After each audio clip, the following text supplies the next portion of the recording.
రాత్రిపై సంతతి కొరకై అహోరాత్రములు తపస్సు చేసే వానర కేసరి కేసరి కుల సతి కడుపు పట్టగా జనించినాడు సమాన బలోద్ధతుడు సంయుతుడు అంజనాసుతుడు పవననందనుడు.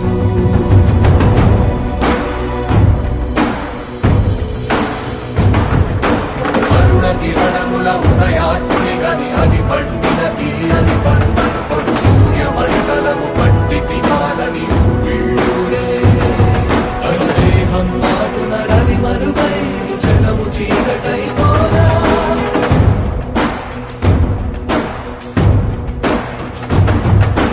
అది అమరేంద్రుడు గమనించి తన ఐరావతమది రోడించి ఆంజనేయుని సమీపించి తన వజ్రాయుధమును విసరగా అది పవననందనుని హనుముని తాగా చిందిన రక్త బిందువే విద్యుద్వేగంతో ధరణి స్థలి వంద కడలిలో చచ్చి వంద కడలి అట్టడుగున గల శ్రీరంగ శుద్ధి గర్భము చేరియట.